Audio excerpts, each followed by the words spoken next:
ZDTech. 3 minutes pour tout comprendre. Bonjour à tous et bienvenue dans le ZDTech, le podcast quotidien de la rédaction de ZDNet.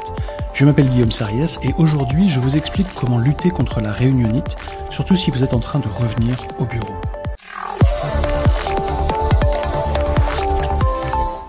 L'explosion du travail hybride ces dernières années a permis à de nombreux employeurs d'introduire une plus grande flexibilité pour leurs employés, de leur donner la liberté de travailler à domicile, ou bien de venir au bureau comme bon leur semble. Alors attention, le retour au bureau pour de bon risque d'être un peu plus dur. Une étude du cabinet Ascend2 objective quelque peu ces difficultés.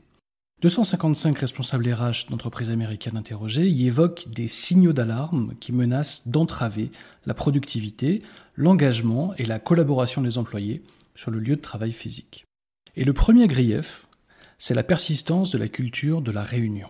41% des RH interrogés la citent comme l'un des principaux obstacles à l'amélioration de l'expérience des employés. Ils évoquent des réunions trop longues, mal planifiées et peu ciblées. Alors, les auteurs de l'étude donnent une formidable astuce pour améliorer l'efficacité des réunions. Attention, c'est radical, écoutez bien.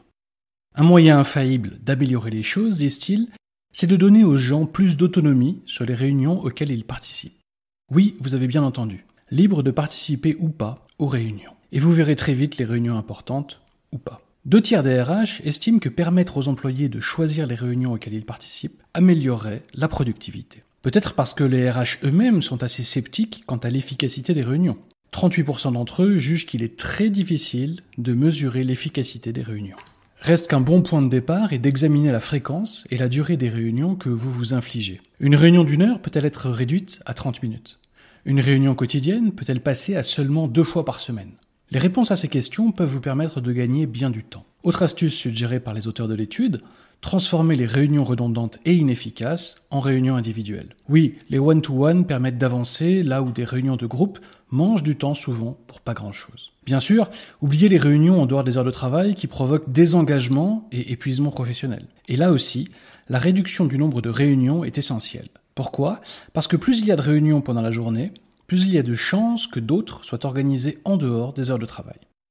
Et cela concerne évidemment aussi les visioconférences. Les appels vidéo doivent être traités de la même manière que les réunions physiques, c'est-à-dire que les organisateurs doivent se concentrer sur la durée, la fréquence et la nécessité absolue de ces appels en visio.